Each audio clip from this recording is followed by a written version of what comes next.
But why, some say, the moon? Why choose this as our goal?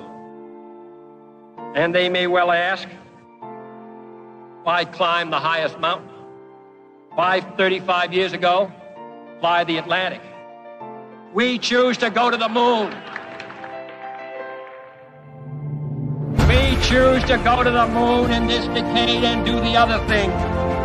Not because they are easy, but because they are hard. Because that goal will serve to organize and measure the best of our energies and skills.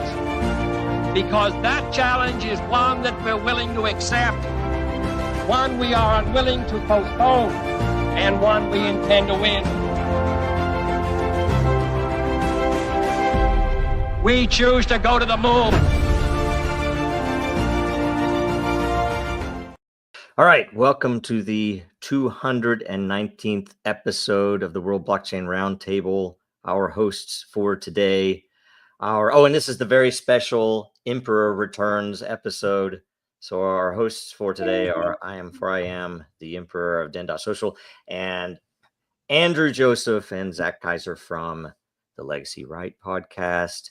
We got Greg from Rivet, and we got Lisa from Litecoin Lisa fame. And is anybody else joining us today? Is Sean here yet? Did anybody hear the doorbell ring while we were out? Because I didn't hear anything.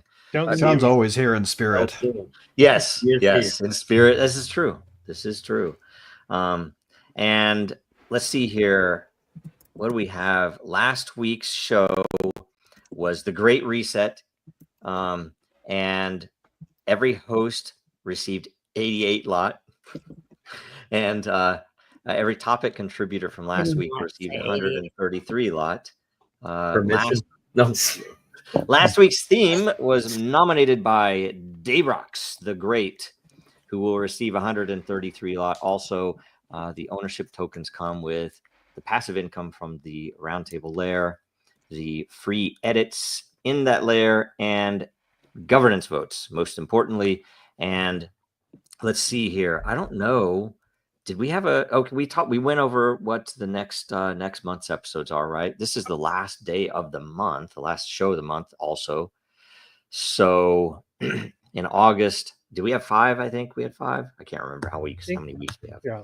I'll look it up while you pull it up. But anyway, this week we have the theme of the week is freestyle blockchain content. So I guess the basic is that you can already ask any blockchain related question, but there are only 4 weeks in August. Okay. All right. 4 weeks in August, 4 shows. And it was already voted. So check last week's show for that, or check the vote in the roundtable governance section. Let's see here. So does anyone have anything to start with before we go to questions? I'm only going to be here for 30 minutes. Then William's going to take over and exit and push buttons and everything else. So, well, I can explain my absence if you like to hear. Very good. Did you bring a doctor's note? Yes. No. It's kind of hard to say this, but I'll go ahead and say it what it is. So a little over 9 weeks ago, I was sitting in my kitchen and at the island, and the doorbell rings. It's a regular doorbell. And I'm thinking, I don't have my ring. Battery must have gone dead. And I go to the door and I look out the peephole, and there's 2 gentlemen out there in business casual attire. And I think, they're here to sell me Jesus or sell me solar or whatever. Right. You're not in the UK, last we checked, right? And my dogs are all curious. And so I'm pushing my dogs back, and I slip out the door and close the door behind me. And they addressed me by name, my full name. And I went, "Why is a ghost?" And they just basically said, we live in you live in a military city, and you've said a lot of different things on social media, and we're just here to, have a casual conversation. I think law enforcement calls it a knock and talk or temperature check. And they said they're from an agency that I said it shut it down. And some people remember Vivek Ramaswamy used to say that. Shut it down, which is obviously the FBI, NSA, all that. Right. Does it start with a letter of the alphabet? Yeah. So they knew that I had spoken to people in Moscow, in Ukraine, Hong Kong, Argentina, even though it was years ago, just prior to the war and during COVID and all this kind of thing. Knew I was certainly anti-government in many respects. They quoted me stating that, taxation is theft, and they wanted to know if I was a violent person. They were calling me an anarchist. I was correcting them, saying I don't classify myself as an anarchist. I classify myself as an agorist. Maybe it's just, a play on words, but I said I'm a nonviolent person. I don't believe in violence. I believe in the non-aggression principle, and I believe in property rights and liberty, and that we're born with. Anyway, I was, in my head, I'm like, don't say anything, shut up. And you don't know what to do in those spots. We all talk, and sometimes we joke about, oh, I'm on a list somewhere. Oh, they're going to put me on a list. And it wasn't threats, it was innuendos. Well, Things like, you got to be careful what you say. You seem to be, anti-government to a point that, it's caught people's attention. You don't want people to classify you into, insurrection, not the insurrection, what's the word? Subversive, and these kinds of things. I was shaken, obviously. I didn't know what to say. And I was still white as a ghost. And then I felt like I was getting flushed in the cheeks, and I realized it was anger that was starting to boil up. And it was, like I said, I think were just a temperature check. I have. What does that mean from men who can order SWAT teams, though, right? Yeah, exactly. But I have military jets that fly over almost practically right over our home. I live in a military city. There's an Air Force base, an Army base here. And anyway,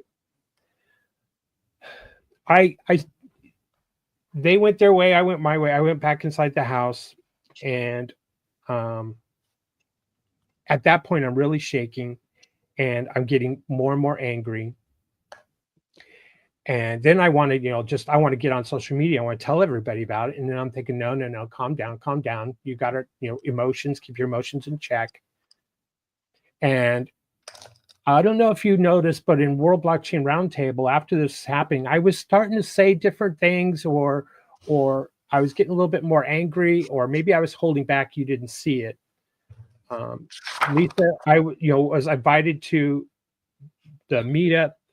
And at that point, I was thinking, I'm the virus now. I mean, they track your phone, and now my phone's going to be with someone next to me who may not believe what I believe, or is they going to be put on a list, or what is this list, or was it just a temperature check? Am I one that's? Oh, and they mentioned cryptocurrency, and they mentioned the umbrella promise, and I'm going through my head, and I'm thinking, why me? But then on the other hand, it's like, well, of course me. And then, well, in a way, it's got to be flattering. At least you're saying things that are meaningful enough to bother. Let me explain why it's not flattering at all. I realized that when I said that I became like I was the tainted one, that I didn't want to subject other people. Am I going to talk to my friends and family? Am I going to tell them what's going on? They're not in the same position that I'm at. They don't have the same belief structure or political philosophies. Right. They're not red-pilled. Many of them, suck on the government tit. That's how they're. I have a family member who's a military officer. The last thing I want is to create a problem for their family and their livelihood. I have family members who work for companies who have government contracts who require a certain level of security clearance. That's why I'm called the crazy grandpa. I'm the crazy one because of my political thoughts and theory. But I don't like to talk about those things with my family members in many ways, because they're just on a completely different page than I am, including my wife. My wife Right. served in Iraq. She was a combat medic. Well, and part of your live and let live approach involves respecting their beliefs too. Right. And I'm sorry I'm going on. But anyway, my point is that, she hangs the American flag in our living room, and I can't barely even look at it anymore. But she has a respect for it. And many people do. They put their hand over their heart and they swear allegiance to the flag and pledge allegiance and the national anthem. And, when you get that knock on the door, you realize that knock. What do they do with people in North Korea who defect? They go after their families, and that prevents people from defecting. Well, essentially, I've defected because I don't agree with this government. I call it corrupt. I call it evil, vile. Taxation is theft. I believe in those things, and so therefore, I am kind of the person like the North Korean who is calling what it is. And so that knock on my door was a fucking North Korea. That's how I feel now, that they knocked on my door. Well, I mean, and the irony of it is they're coming at you for they think a certain way. They think that they can control us, that they can monitor us, and that they're doing it to protect us and to keep society. They're Well, not. and- That's what and they'll say. there's- There's no way in. I know, because I've worked in the government before. They don't think that they are doing it to protect us. No, they don't. They're What I doing wanna it know- because I know better than you, and I have more power than you, and guess what? And I've seen guys. I mean, I could tell you stories about agents that would do things that would piss off so many people. What they do, why? Because they have this access to this data. So if they go by, I'm kidding you, this is a real story. I believe it was in Dallas. Driving by, they see decent, like it's a nice neighborhood. They see a really nice car in the driveway, and there's a black guy getting into it. So what do? They literally look up and then tell their friends, "Aha! I looked at this, and you wouldn't believe this. He was this football player." But I'm like, "Holy crap! Should they be allowed just the for mass no reason at all?" It's surveillance. like, wait, a black Yeah, guy getting into a nice car? Is that something that we want to happen in this country? Is like, Oh. that's pretty freaking Well, ridiculous. it implies what they're doing on long road trips when they have access to it is even worse, right? Like, what kind of road games do you think you play when and you have not access to the mass I'll say- surveillance machine? Not all of them are like that. I mean, when I heard this story, I was in my next door neighbor's house, who was also an agent, and a different agent was over, and everybody was drinking. They offered me a cigar. We went out there. He started telling this story to act like he's the big guy and stuff. And I looked over to my neighbor, thinking like, what the fuck is this guy talking about? And he was obviously embarrassed and thought, you could tell he thought it was wrong. But at the same time, do you think he reported his colleague? I don't, right? So it's like, no, he, anyway, it's long story. Yeah. The Anyway, thing that I really considered want it, to know to be about honest- this. To be honest with you, I kind of, after things, okay, well, now I'm going to stop posting things on X or wherever, and I'm just going to step away from it, because the long time went, I got more angry, and I knew I was going to say something I probably shouldn't say that was going to get me deeper or whatever. And of course, I've got an IRS letter now, which was kind of in between the conversation. Oh. And then I start thinking, well, I got all these soft targets around me. I got family members who rely, work for the DoD or work for contractors or in military service. And I have brother and sister-in-law who are retired military.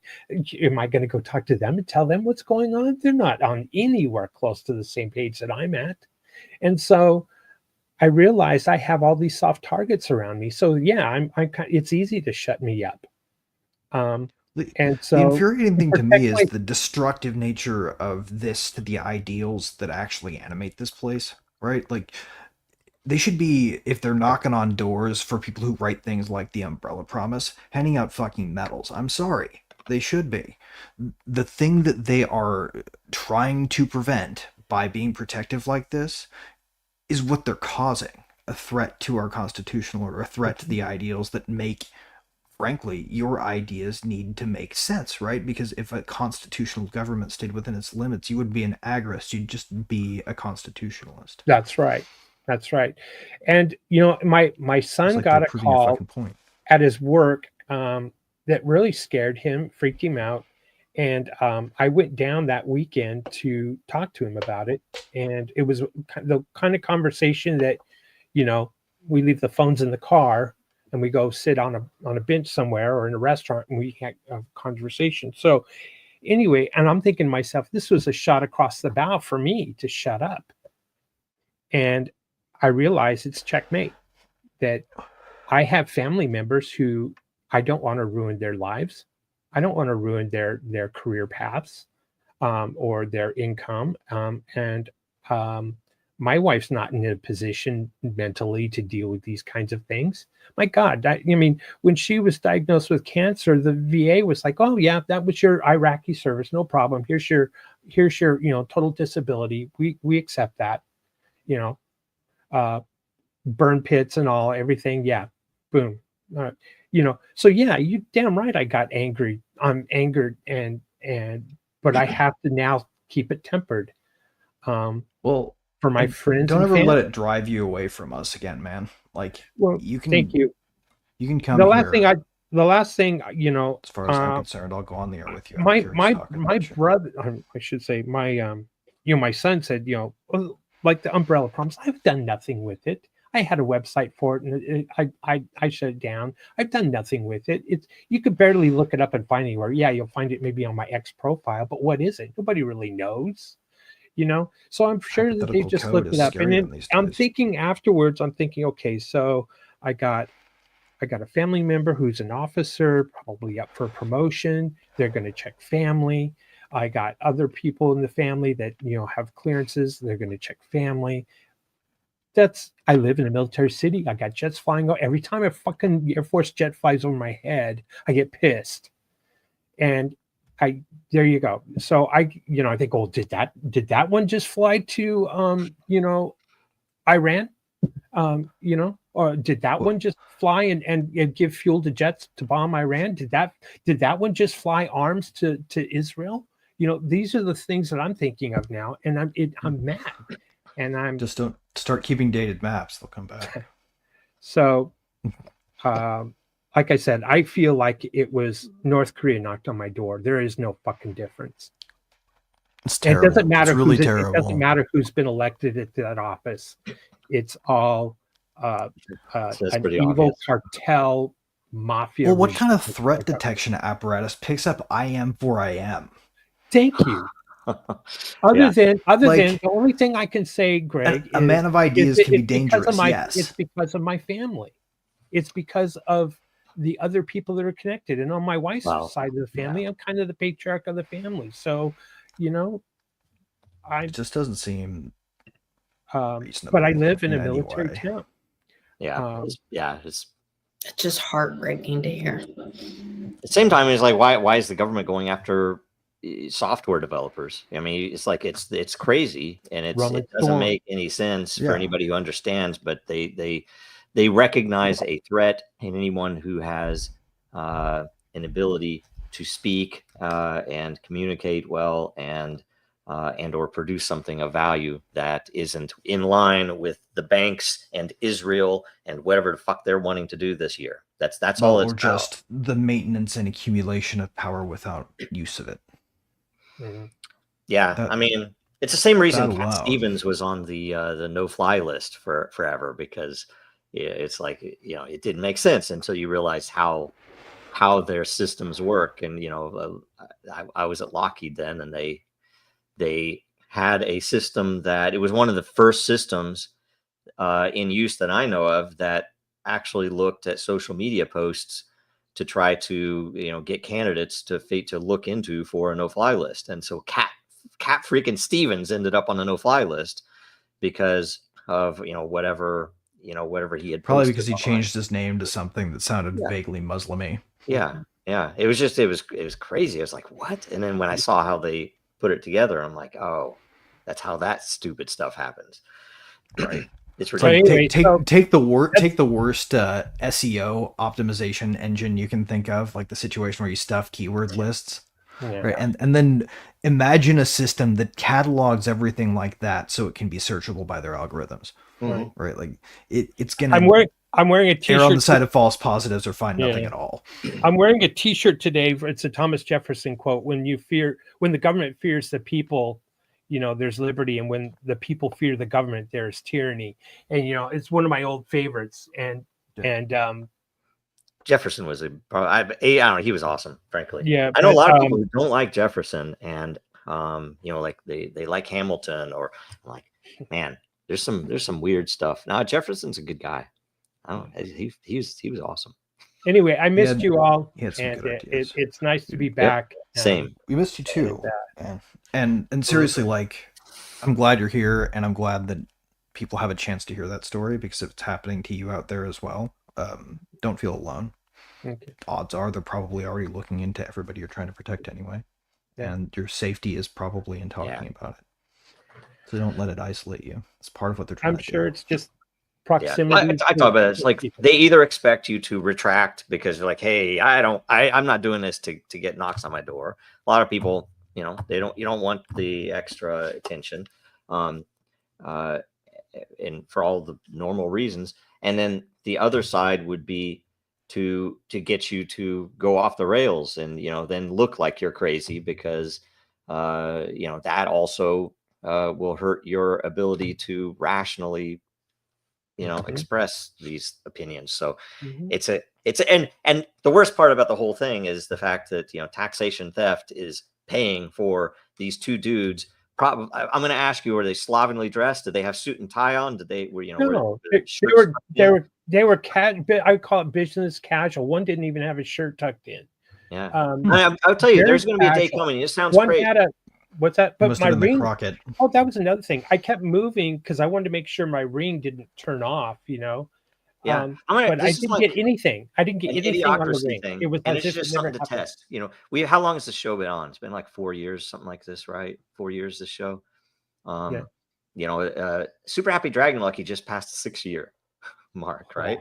And so I'm going to tell you something, because I called this out when in the first couple of years that I moved the family to Seattle for Disney, and I think my father-in-law was in town. We were joking around about whoever was running for governor of California. If you remember, the Different Strokes kid was running, and Schwarzenegger was running, and like all these celebrities were running for governor of California. And I said, the U.S. presidency is literally going to turn into an American Idol competition, and you're going to get a big. And Trump came, and this was way before. Now, I mean, Trump was still, I believe, he was in the, at least he had tried to run a little bit. But anyway, one way or another, the next prediction I'm going to make, which is kind of like an idiocracy thing, you can just see this going. You're going to have government agents showing up. It's not going to be brown shirts, dressed with, jackbooted thugs or any of that type of stuff.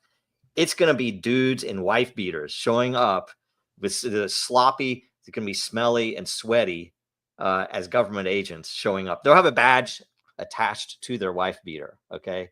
But that's what you're going to see. They're going to be in shorts, dirty shorts, and wife beaters will be showing up at your door. That's the way we're heading, because that's how like the prison guards from Idiocracy, basically. Yes, I kid you not. That's where we're heading. And people think, but no, like 20 years ago, no one would have thought, I'm going to have a government agent. We do have to be show up careful, who's not though. going to have their shirt tucked in.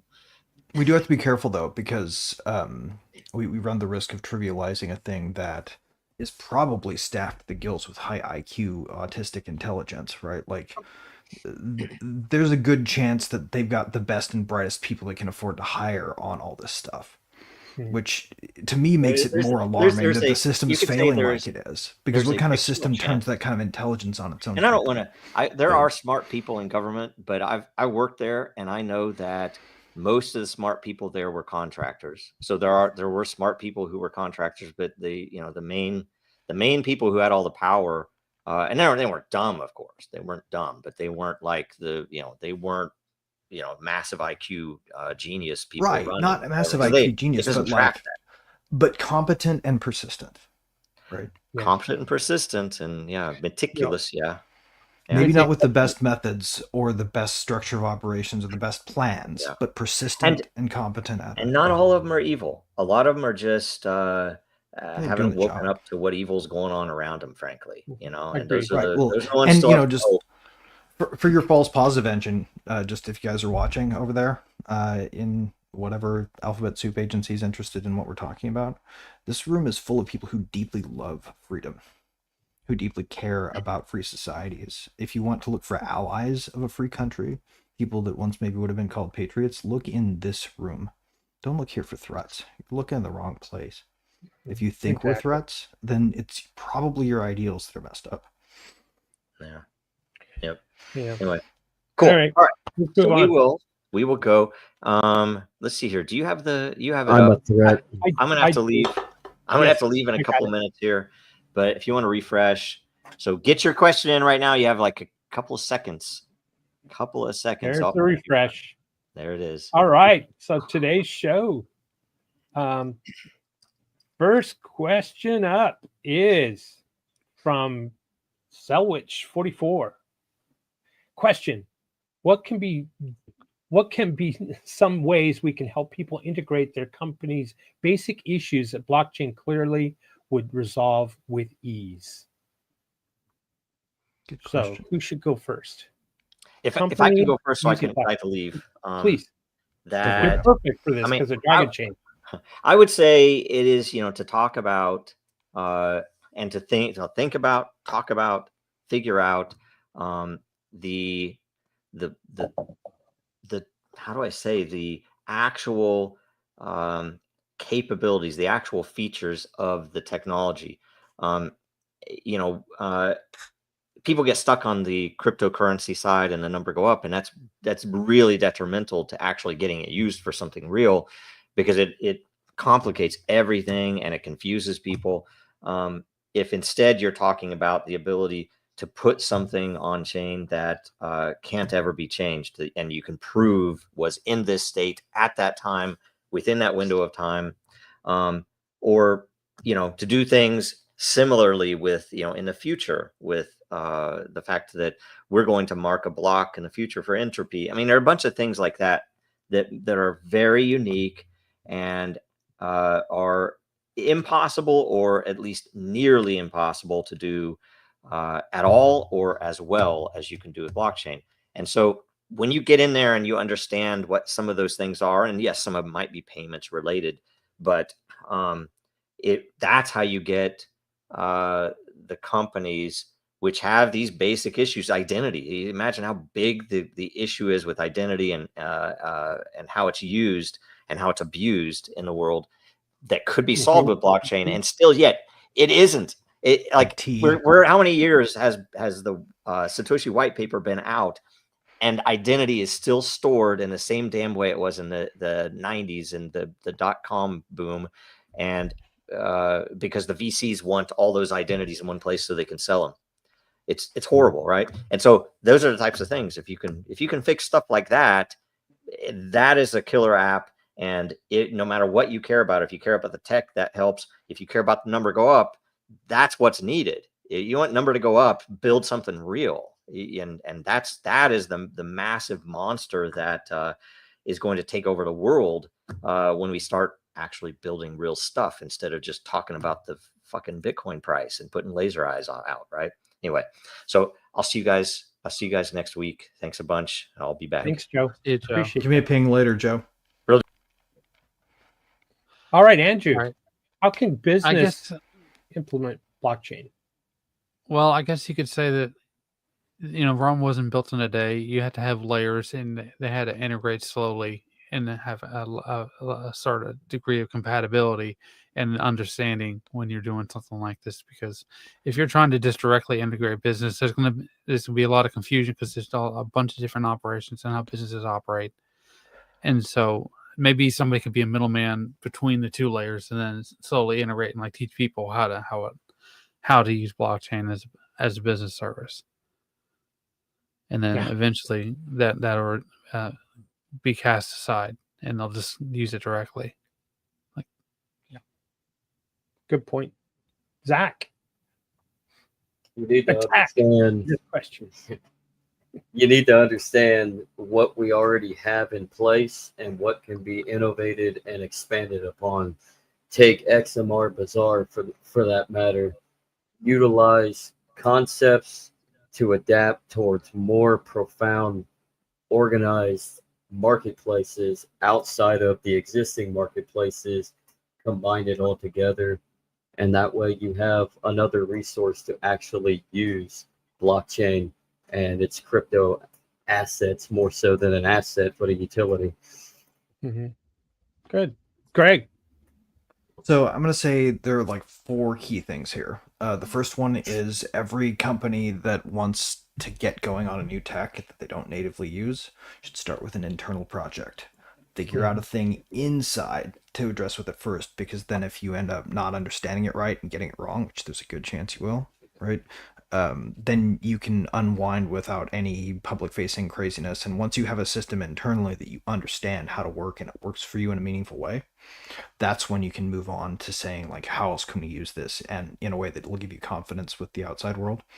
And then the other thing is, if you're a bigger shop, pull your employees for interest. There are probably minds within your own house that can help you on this path that you don't even know exist. And if you don't ask, you won't find out. This third thing is internal hackathon. If nobody is an expert, gin up excitement, right? Get people to build projects. And then fourth thing is make sure they're destructible, tear downable, and modular. Do not build anything that you can't screw up and throw away at least twice, and still save face and still keep your job and still keep what you're working on, because it's probably going to take that kind of iteration to figure out how it's going to fit you best. But when you do, you'll be able to make magic with it, and just focus on that long term when you're selling it to your teams. Good advice. Lisa. I love Greg's ideas and his excitement about it. So in this question, they're talking about integrating basic issues with blockchain and solutions. So like a lot of what Greg said, talking about using something that's an existing problem in your company and then looking inside and partnering with a company like Rivet, looking at solutions that are already existing out there, platforms that you could kind of integrate, as they were saying, how could, using that integration. So I think that would all be some great ideas. I'll finish it off with and kind of touch on a little bit what Joe said was, blockchain is just another form of a database, really. And if there's data that you want to make sure can't be altered, changed, deleted, immutable, then that's where you really would like to plug in blockchain, so that an employee that goes rogue or someone that hacks your system can't alter the data or change something. Maybe it's contract, maybe it's a begin date and end date for a contract, or payments. Probably fair vacation calendar lotteries. Yeah, all kinds of things. Anything that you want to make sure it can't be altered or changed. This is where blockchain really, works well. Mm-hmm. And that's one of the reasons why we talk about smart contracts on this channel a lot, is because it's written in the blockchain, and there's triggers to that can't be altered. A, B, and C must be met before it outputs, X, Y, and Z. And if one of those elements is missing, then it's not going to go through. It's not going to put out. And so these are areas where blockchain is ideal for. It's not a solution for every business or every model. Logins, identity, these kinds of things. This is where blockchain can work well too. And it's encrypted. Yep. So there you go. Absolutely. Moving on. Next one. I think we got a lot of questions here. We're going to have to go quick. Can you come up with several steps for the normie crowd for how blockchain and crypto can be used as an alternative escape from the dollar? I guess I'll go first on this one. People talk about Bitcoin and that kind of thing, and but it's really now digital gold, if you will want to call it that. It's not a currency, and currencies require a lot of flow, a lot of ability to transact quickly. And if everyone was using just one crypto wouldn't have the transaction throughput capabilities. So it's really more along the lines of using multiples. And if you're talking about it to escape the dollar is a placeholder of value, right? Well, a blockchain could do just the same, or a cryptocurrency could do just the same. But if you're going to transact in it and use it like a currency, then things that are much quicker, faster, can handle that throughput and give you other options, like maybe privacy or no privacy, things like, Bitcoin Cash, Litecoin, Digibyte. There's numerous, Moneros, and there's all kinds out there that have all kinds of different capabilities. And that is where you want to channel your energy if you want to separate yourself from the dollar. And I'm not endorsing any of those. I'm just talking about it. There you go. Andrew. Well, where I live in South Carolina, there's a bunch of like Bitcoin ATMs, and I think that's a good application for this. Is maybe not just do Bitcoin, but a variety of different ATMs and across the board. I know they're in Tennessee and they're all over the place, but it's a growing number. It's a growing field. If it's more normal to see them, people are more likely to use them. So don't just use Bitcoin. Don't just use Ethereum. Provide variety and make it plentiful so that it's in the background, so it's normal for people to see it, and they'll integrate it into their daily life eventually. Right. Perfect. Zach. I'm going to answer this with another question, then I'm going to yield.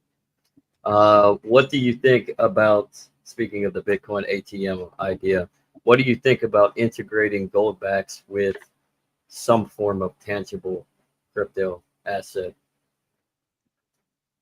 And I pass. I didn't maybe understand the question, or didn't hear it correctly. What do you think about integrating, say, gold backs with any form of crypto asset?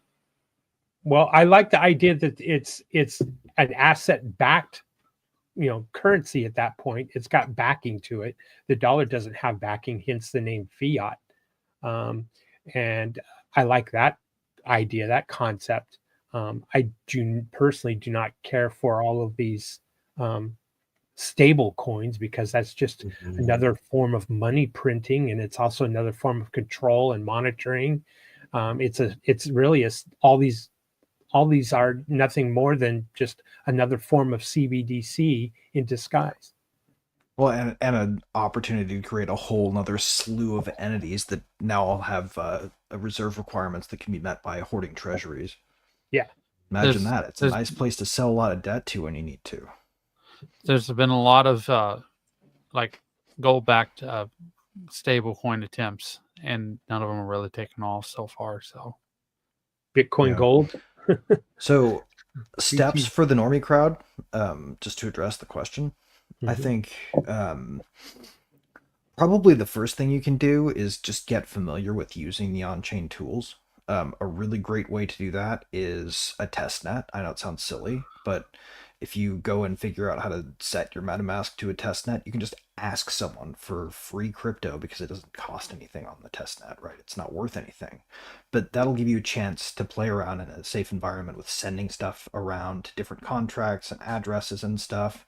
But just getting used to the muscle memory of like working with a wallet and scanning QR codes to send to other wallets, and that's just that whole sort of muscle memory. You got to build that up before you can really take it to the next level. And I think that'd be a really good place for normies to start. The other thing too is like blockchain covers a lot of different areas, so whichever normie you're trying to persuade, know them well and point them towards an aspect of it that's going to suit their interests. So like don't send someone who loves DeFi natively because they're into investing to a play to earn game, or vice versa, right? Good. Lisa. First of all, I apologize for the noise. behind me, we're doing construction, some fix up. We finally sold our house, and we have inspection next week. So we've got a couple things we've got to touch up. So it's a little noisy. But I'm so excited about this question. I will try to be concise, but during the Great Infection, they put in these things called ITMs. And I have this whole theory, and I've seen the green hallway with the money changing machines that are also integrated into this solution.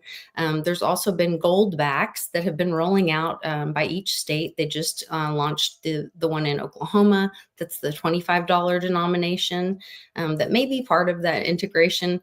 Also, during the Great Infection, they shut down the U.S. Mint mid-year and changed the die to include a security notch on the side of the eagles, which really doesn't make sense because anybody could file a little flat spot. But then Road-to-Ruta, Big Squeer looked into it. He has done some great informational videos on it about being able to look at the crystalline structure of each silver round and them all being identified. And that's something that could be put on a blockchain to actually have a verifiable treasury of metals that are banked or held.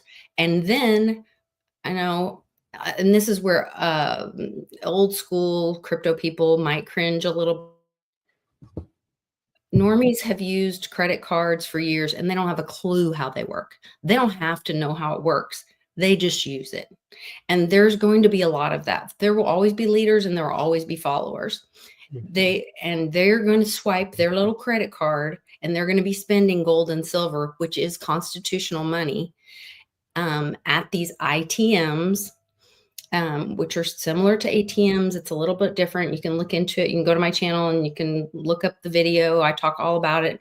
They will be able to take physical possession of gold and silver if they choose. It will be redeemable, this cryptocurrency balance, or they can spend in crypto in blockchain version of their portions of their constitutional money. And I seriously, in my soul, believe that's where we're going. I just did a video with Johnny Litecoin and put down, there was just a Supreme Court ruling against CAT, C-A-T, which is a mass surveillance that the SEC was using against Americans for all the trades that was capturing all of your KYC, and it was very dangerous and unconstitutional. That has been shut down and de-weaponized against all of Americans. And so there are steps where we're winning some of our privacy back from these warmongers. And I do have hope that we will move to a constitutional based money system and get our freedom back. So yeah, I hope so. It's interesting that people are trying to solve that problem, because I always thought of it as sort of academic, but at the same time, like, really pertinent to putting anything outside of a single blockchain into the context of that blockchain assetized, right? Like, if you take a brick of gold, right, and you represent it as one brick token or whatever, like, let's say it like that. What happens if you simultaneously abscond with the brick of gold at the same moment you send a transaction paying somebody else with it? You've sort of exploited the bridge, if you will, between the on-chain system and the off-chain system. Whether that's a layer 2 or a meat space. Meat space is the hardest one, though, because you can't really do, like, some of the other ones you might be able to do two-way linking, but with blockchains and real life, it's going to be really hard until we have nano assemblers to have a thing that you can bind to a token and say is absolutely this thing. It opens up room for trust intermediaries, and it bothers my purist mode a bit to think about trying to secure a thing that's otherwise mathematically secure using a real world asset. Just adds a middleman that you can exploit, and that bothers me a bit. But good. And and we're seeing that too, right? That's what the Genius Act is. It's a giant middleman exploit. Yeah. All right. Mm. Another Zach question. What implications are at stake within the crypto community with Trump's war on Powell? I'm probably going to have to pass on this because I had stepped away from the news and I have not been following the story. So you folks are going to have to enlighten me on this one. Why don't we start in the middle? We'll go with Zach since you asked the question. You'll answer your own question and we'll work our way down and come back around.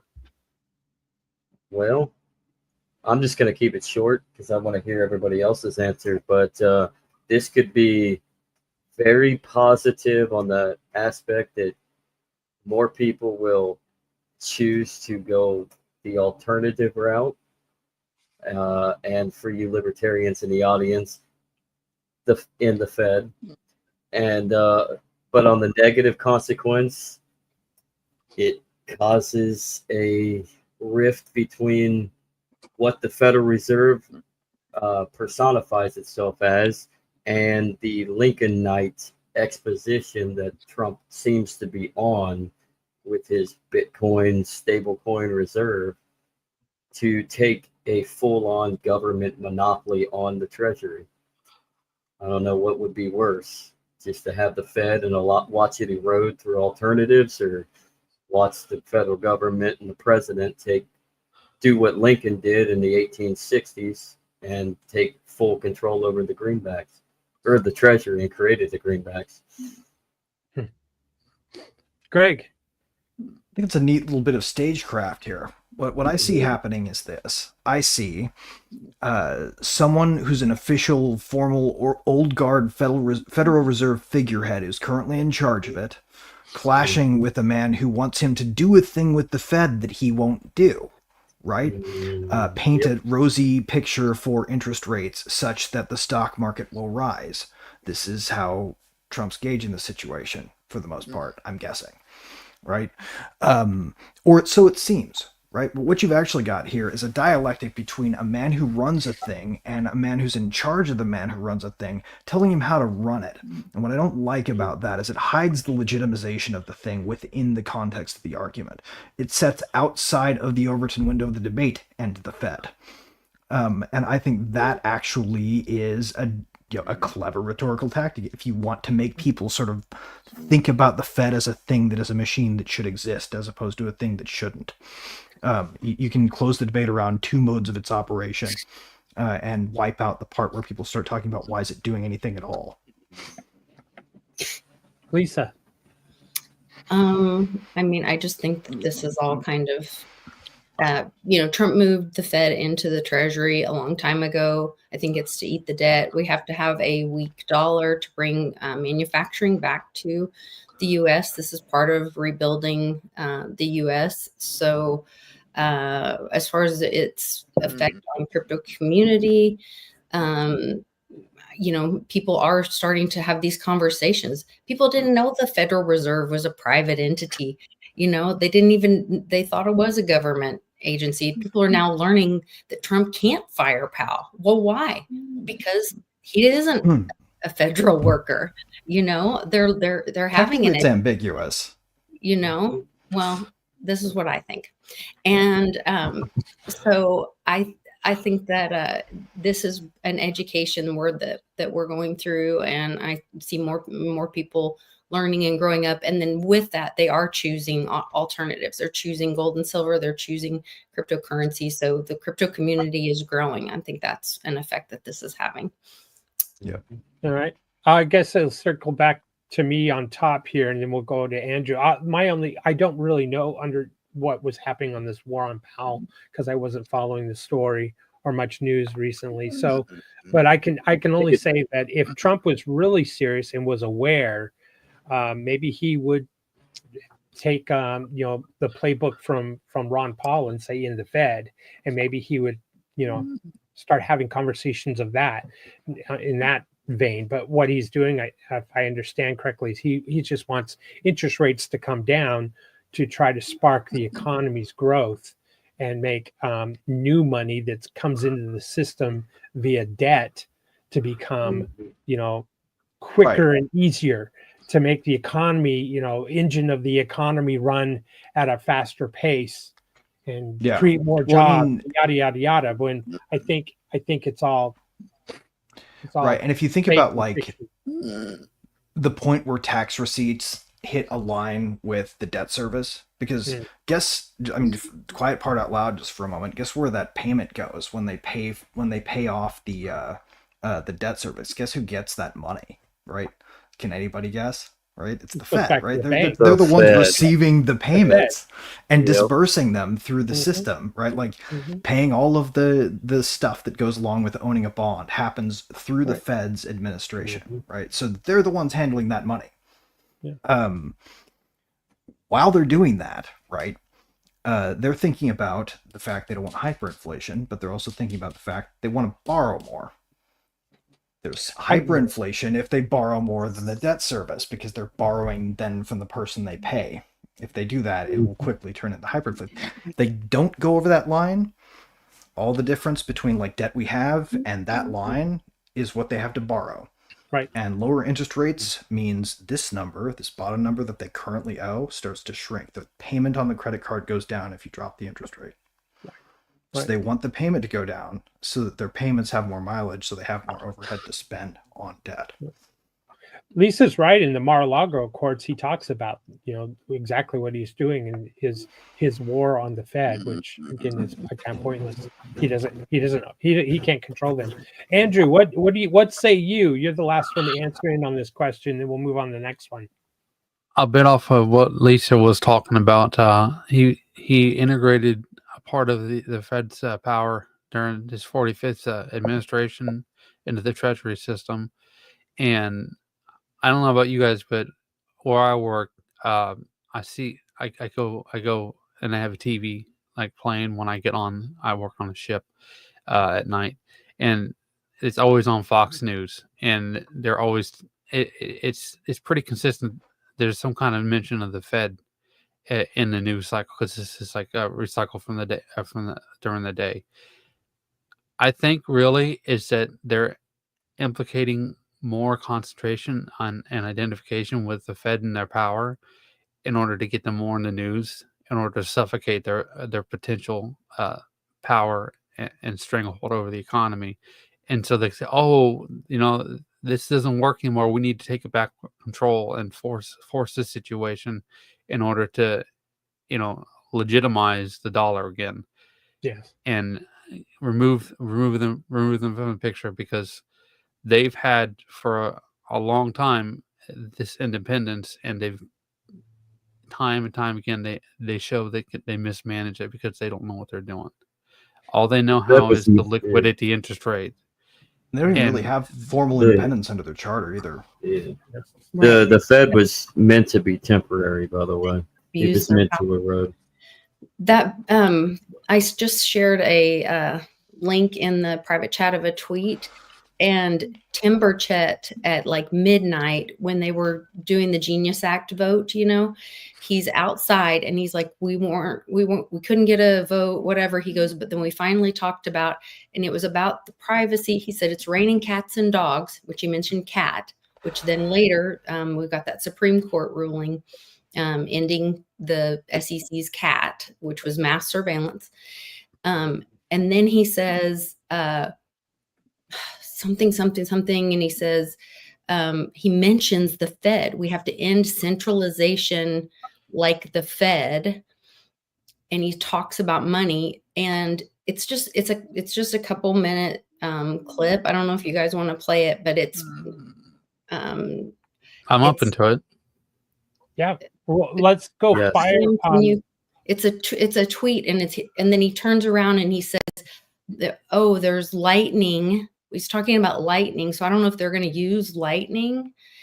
And of course, I'm Miss Conspiracy Theory and think there's a calm and everything, but it's really interesting statement. But he does mention the Fed and centralization and all that. So if you want to play it real quick. Let me see if I can bring it up here for us.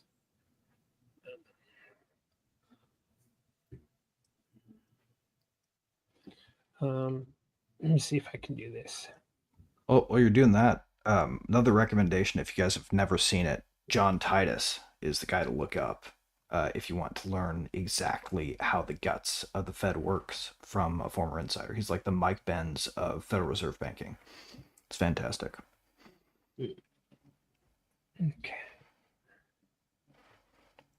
Hopefully you can hear it. Can you hear it? Mm-hmm. I can't hear it. No. No. No. No. No, can't hear sound. it. Yeah, let me see if I can share the link. Let me see here. Maybe you have to go full screen And to try get it the on my sound. end. Yeah, Some- that could be it. Sometimes if you put it in another browser. Yeah. Yeah, let me Nope, let me that's try not- share from my end. Hold on a second.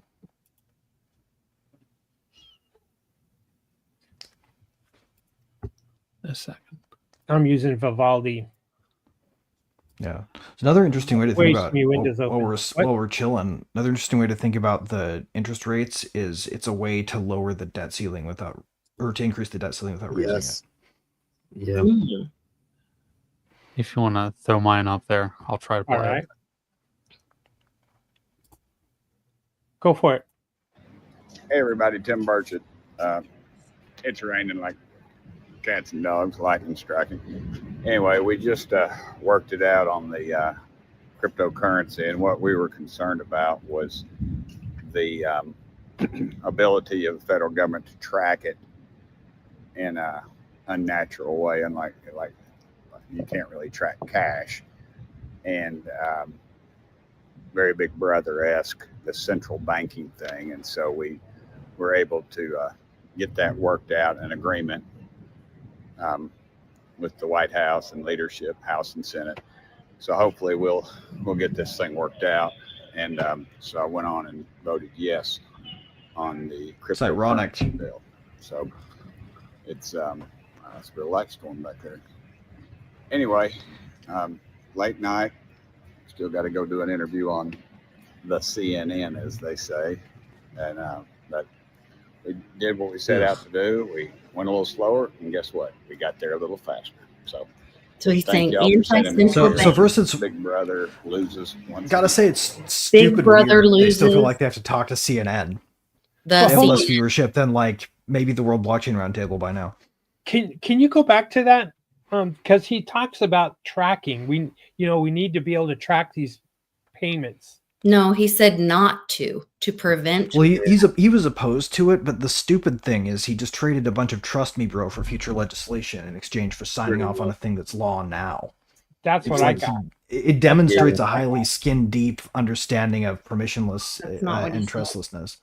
That's not what he said, Lisa. I get it. I get that point. That it was not. They didn't want. He wasn't going to vote for it because it had tracking capabilities. Yeah. Yeah, And and I they get got that. But then the He- point is, like Greg said, is it also allows for open to up other legislation for it, which seems a little nefarious. well, to me. no, he changed his vote for the sake of future promised legislation. Right. That's my point. Right. That's the thing that bothers me about it. Is like if you're talking about Pay to play. blockchains and you're thinking about execution of trustless transactions all day freaking long, Mhm. that's a pretty big pile of trust me, bro, to switch over to all of a sudden. Like, Yep. Yeah. these leaders, the ones that totally always betray their promises whenever it's convenient, are going to put some legislation through later that fixes the problem you spotted with this bill. Well, What if why they do don't you get think around to it? later and not already in it? Well, because in literally legislation that they passed. they've sidelined a whole bunch of the details around anti-surveillance and market structure, especially the parts that permissionless innovation without requiring permission, those bits. All the things we need them to do, still pretty much left out. All they've done is anchor stable coins to a system that allows them to stuff the new entities with treasuries. Well, just think about it. When they go and implement something like this, it takes time for them to implement it, and by the time they actually get it implemented, something else has come around to screw over their plans. And then by the Or- time they get to a fix for that, there's something else that's come around. So it's not exactly easy for them to maintain control in a situation like that. I don't know. To me, Right. it was them identifying that centralization is bad and they don't need to be able to, that cash was good because it couldn't be tracked. That's what I was hearing. And that's what we needed, not the mass surveillance tool. I was hearing that too, for Yeah. sure. The way I was hearing it was as an announcement intended to be a public face of the idea. I still don't trust it because even if they wanted to get rid of the Fed, they're still just it's still gonna be the federal government.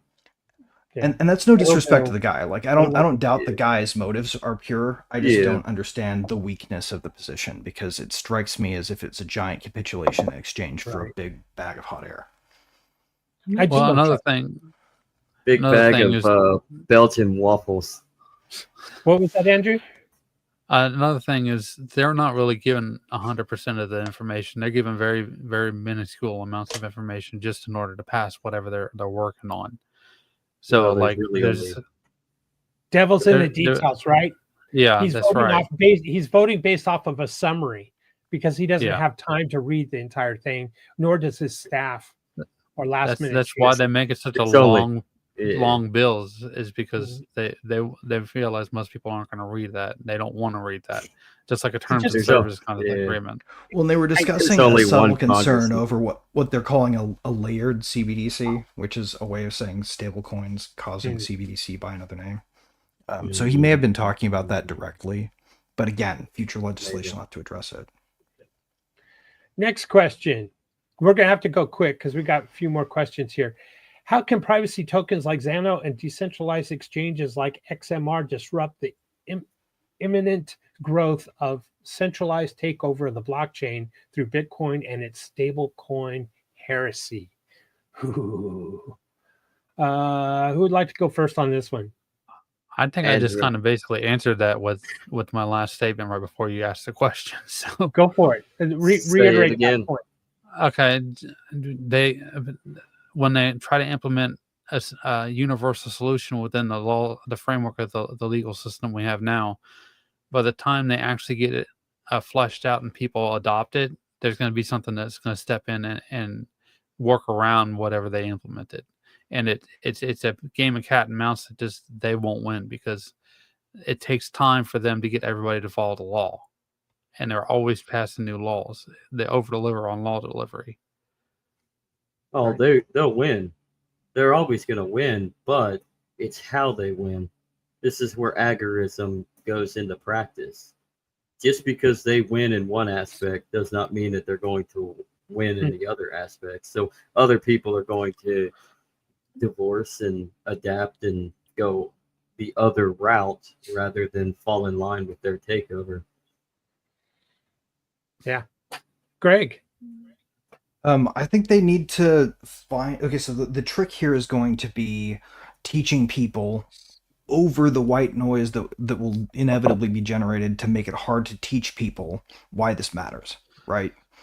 Which means if it's a cat and mouse game, you need to become a cyber cat. You need to become the most badass cat you can imagine, and you need to come up with new ways to break this narrative through.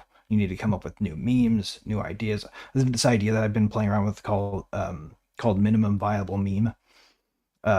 Like, if you've got a new idea and you want to convey it, reduce it to its simplest components and figure out how you can really drive it home before you ever say a word. Because the interesting thing about the systems that censor us now, they're soft. They learn from what worked once. The first time it works, that means you only get one shot with each new kind of attack. So if you want to win this one, come up with new ways to say it and deploy them strategically. Good. Lisa. What's your thoughts? What are my thoughts? Sorry, I got distracted. I think that this is, people are going to look for other options that want to opt out, and privacy is definitely an option. This is where I think, a lot of you guys are looking at XMR and Xano. I, of course, choose Litecoin because it is that, you can write a check when you want the public option and the documentation, but then you also have the option of MWeb and privacy. So kind of having those on ramps and off ramps. Yep. I think they're a great tool to have. That could work with Zcash too, couldn't it? Yes. Yes. Yep. I would say Oh, go ahead. I would say it could work with Tornado Cash, but Well, Actually, Tornado Cash is a great example. Right? yeah. This Yeah, is an Tornado opportunity to teach people about privacy using a real life, really loud example. yes, I agree. I agree on that. Well, because when you bring in Xano into the mix here, you talk about privacy. It's why we have doors to our bathroom and curtains on our windows, right? And free men don't ask for permission to use a particular currency, in my opinion. So I think when you look at centralized systems to try to decentralize, it's kind of like buyer beware or be careful. I'm not sure you can trust centralized systems to decentralize other aspects of them. Well, i.e. the government. But last point I'll make is I like, Zach, how you put stable coin heresy. Ooh, Yes. good word. All right. Yeah. We got to move on. I was just gonna say I am like your point is well taken there too, because I do think that's like that's central to the problem here is going to be overcoming the fact that it's a privacy token. Which inevitably means like even using it, your best strategy is to kind of keep it quiet. Mm-hmm. And it's not to say that stable coins can't be a good thing. It's just in the process of how they want to use them now, it's not a good thing. Mm-hmm. Yeah. Uh-oh. No, I got Well, a that they question. wouldn't exist if there were no dollars. Mm-hmm. All right, question. Do you trust the government's reported numbers? Can blockchain bring back trust in government's reporting of inflation, unemployment numbers, and other key indicators on the economy? Shall I go first to answer my own question? Go ahead. Do it. Do you trust the government's reported numbers? No. Does the government's numbers, like unemployment figure, why do they keep getting altered and changed? It becomes a political football. Doesn't matter who's elected. It's been like that for decades. The Fed is in charge of trying to help with the joblessness, and inflation is really indicative to the money printing. So is the government going to really report accurate data that for the problem that it's creating? Same with the Fed. No. So I guess they always hide it. Blockchain if it's really fixes, damaging. absolutely. Will it? And not until the people rise up and demand transparency and demand accuracy. The unemployment numbers are a joke. There you go. Andrew. No, I do not report the government's numbers at all. I do not trust the government's reported numbers at all. And it says a lot when they take a survey about the quality of the money, that they'll adjust the question while they're doing it in order to get a better. They're incentivized to get a more politically appropriate response by the people that they're asking the question to. So instead of asking about the style of meat, like say you have a filet mignon, they'll ask you about a hamburger. Is a hamburger more affordable to you today than it was 2 weeks ago compared to a filet mignon? Yeah. It's funny because it's a perfect application of where blockchain can solve and fix this problem, but that requires transparency, and the government's just not going to allow it. I'm sorry, Zach, go ahead. Is the filet mignon? Filet mignon. Is the filet mignon? Is that the blockchain? I'm going to say yes. I mean, yes. They took Bitcoin and turned it into digital gold. So I guess so. Thank you for setting me up to say this. Proof of stake. No, Bitcoin is the hamburger from McDonald's. Well, I mean, it's a wrapped Bitcoin as the proof of stake. Pretty much. Yeah, you're right. That'll be the filet mignon, right? It's a bacon wrap. It's a bacon wrap. Does government Do I trust the government's reported numbers? Absolutely not. Can blockchain bring back the trust in government? No.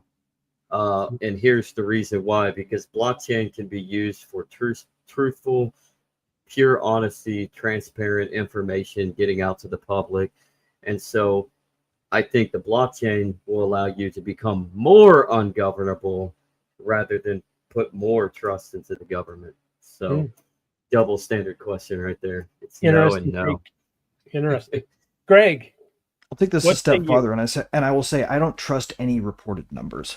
Reported numbers are numbers instituted into reports. Those are made of aggregates, composites, little statistical tweaks here and there to get ideas. Like the idea behind GDP is ridiculous when you get down into the weeds of it, right?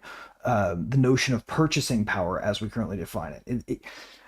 A basket of goods of different varieties filling a hypothetical consumer shopping cart, defined originally in the 80s, and then sort of cast forward with replacements when they do things like invent the iPhone. So all of a sudden, what happens to the PDA category they invented last year, and the phone category, and the blah, blah, blah. Setting all that aside, these are maintained by agencies who tweak the standard constantly. They tweak their data gathering methods constantly. We don't publish any of the rubric by which they do these things. All of their numbers are completely fabulous, right? And they're fabulous doubly because they're phony and they're conceptually phony. The GDP itself is, when you explain it to people, sort of like, why the hell aren't you just taking a dump of publicly available Amazon data and using that instead? You'd probably get a cleaner metric, right? Like we need to all agree on how we measure this stuff and put that into the programming on chain. Then we can have good numbers again. And that's how blockchain can fix it, but you can't get garbage or get clean stuff out if you put garbage in when it comes to data. And all we've got right now is garbage. So anything we put on chain is just going to be more garbage out. Good point, Greg. Yeah, it's funny, the GDP number, gross domestic product. Well, we include this government spending in that. I didn't know that government was a product. I guess it is. Yep.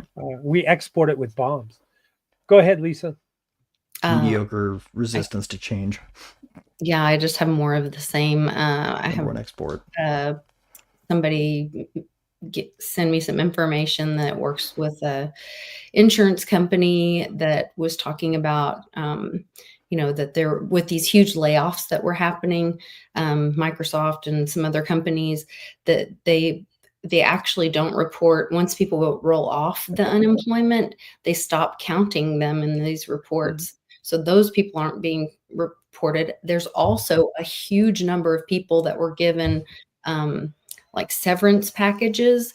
So they aren't being counted yet because they're still on their severance package timeline or whatever. So those people, so there's a window of people that have rolled off and people that haven't been counted yet because they're still technically being paid in their window of severance that aren't being counted. So who decides that line? Huge that number is, you know what I mean? And there's people that are not paying their mortgage that have taken, I can't remember what it's called, but there's like a forbearance period or something when you lose your job that you cannot pay your mortgage.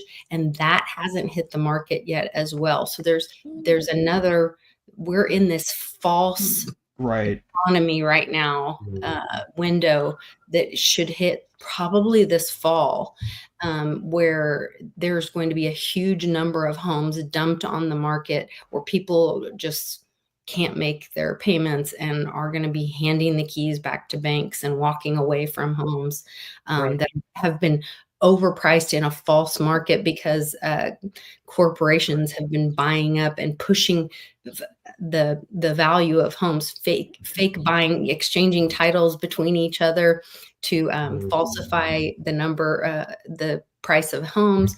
Like we're in a fake economy right now.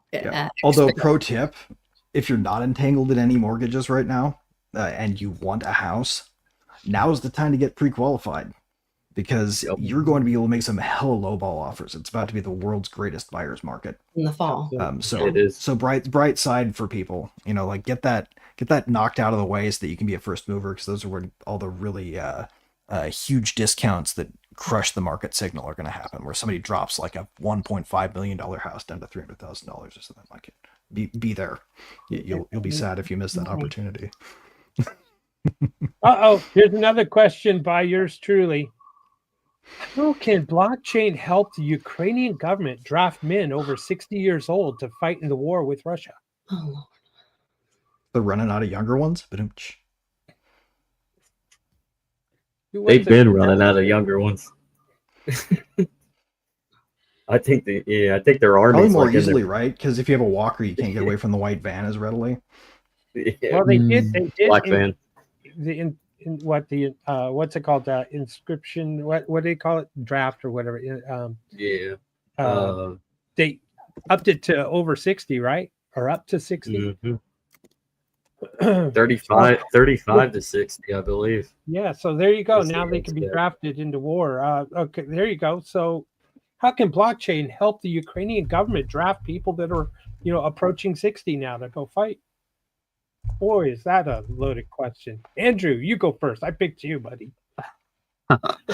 Well, I remember seeing on YouTube, there's a guy I like to watch, Mental Outlaw, and he was talking about how that they were using the Monero to sell like military hardware on the deep web and stuff like that. So I guess they get some money out of that, so they can afford to hire more people and go collect more people for the draft. I don't know. Yeah. Zach. This isn't advice, Ukrainians, but just join a terrorist cell and go after your own government. Yeah. Create a terrorist cell within your military and then just start sniping your officers. No. Oh. Get us canceled, Zach. No, that's a loaded question. Hi, honestly. YouTube red flag filters. We love you. Team 6. That is a loaded question. I don't know if I can answer that. I'm too anti-war. Been stumped. Greg. How can they? So if we answer this literally, then it's going to be the same as any conscription methods, which we have plenty of video of to get an idea, right? Like, Right. But how can they, from a moral outrage standpoint? I agree. It's outrageous. That they are doing that is not terribly surprising, though, because it's war, right? Like, war just slowly degrades everybody's character all the way across the boards. The combatants, all sides, nobody's spared, right? Like, when we take part in war by being the initiators, just by being over here, funding it, we morally degrade a bit by it, and that's how that happens there, because a war got started there. Yep. Lisa. Oh, so depressing. I guess they could sort their names and send them a message over blockchain or something. I don't know. It's just too depressing. Yeah, I know. It's a dark question. That would be the answer. The government needs to enter everybody's, names and age and their addresses into a blockchain, and so that way they know where to grab them off the street to send them off to war, because it's a war of, well, it's a sad, unnecessary war, right? Yeah. All right. Well, let's go into something a little bit more, thought-provoking. Question: if blockchain was used to register evidence related to the Epstein case, would we still be debating this scandal? Could blockchain help us sort out? There is a list. There is no list. There are no videos. There are videos. Where are the documents? Documents don't exist. We found evidence in New York. There is no there. Or Epstein unlived himself. Who's going first on this one? I don't mind. Well, Go. You don't mind? I think first. Andrew. I'm sorry, Greg. Go ahead, Andrew. Actually, if you have something particular, I have a thought, but it's going to be. It's a thought too. It's all about transparency. It's what blockchain's supposed to be. So, yeah, I can definitely tell, if especially on a public facing side, in governments, because obviously we're stuck with one. Everything they do and say would be accounted for on a public facing blockchain. So Yeah. your name's registered. Every action, every person you connect to is connected and is searchable and observable. Exactly. It doesn't have to be the Epstein case. It could be all cases. Yeah. Any Yeah. case the DOJ has. So then they know where all the evidence is kept. Right. Mac, what's your thoughts? And then you don't have any, hopefully you don't have any cold cases if you have a more decentralized, transparent place where you know where the evidence is.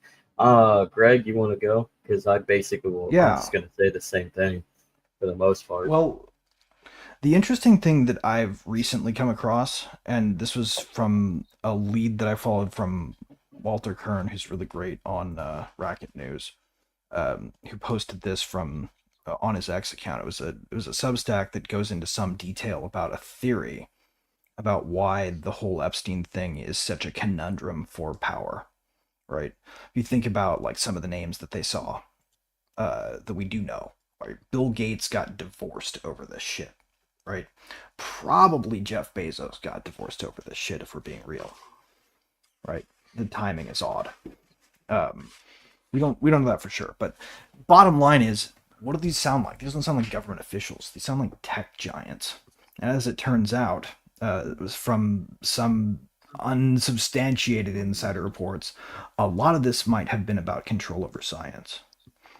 Pulling in researchers and technologists into these traps primarily, such that if these things were to actually be blown wide open, it would blow a hole in our capacity to industry titan scale innovate overnight, sinking the idea of an economic revolution led by America. This is plausible. To me, I think this is probably the cleanest explanation I've ever seen. I need to find this thing and go link to it, but it'll generate a lot of controversy because it's an outside of left field theory that has sort of stayed out of discussion, but somebody closer to some of the people involved that are already disclosed and known felt like they could just talk about it because they know a little bit. So worth reading up on. I think that there's something deeper here than this that has to do with that. As far as the list, no list, that stuff, there's no list. This was not a prostitution operation. This was a blackmail operation. That means there's a Marx list somewhere, and the CIA probably maintains it. Yeah, exactly. That's where I was going to go. That if blockchain was used to register evidence, well, then they would know where there is or not a list, and if it was immutable, they couldn't alter it or change it or delete it. They would know where it is. There would be duplicate copies. It would be decentralized. It would exist in multiple locations, and it's not just the Epstein case. But really, this was an intelligence gathering operation as well as a blackmail operation, and extortion, etc. Science for scientists, and all the way to members of read high edge.org's level rankings of governments all over the world. It's just like P. Diddy and all of them. It's kind of been an age old spy thing that's been used for centuries. This would just gather a lot of attention. Yeah. Honeypot. Lisa, I'm sorry, I jumped up to you. Go No, ahead. that's okay. I just wanted to add one thing, since we're talking about blockchain and solutions and stuff. There is a solution that could be used in if they were really trying to have a solution. They could encrypt, because they're trying to say, well, you couldn't show the victims and all this. You can still have things on blockchain and opened where people could see that, yes, there is evidence, but you can encrypt the evidence, but have it then on an open blockchain. So the victims would not be seen. That part could be encrypted, but then put on a blockchain. So here's the list or the evidence or whatever, because the trial hasn't happened or whatever. So it wouldn't be, the contents would not be visible to the general public or whatever, but it would, you would know there's a there. So Exactly. everyone would see, oh yes, the Right. list is there, and we all see, you know what I mean? So encryption with open blockchain is a great solution for things like medical records, evidence, things that the public does need to see that the thing is there, but maybe not the contents.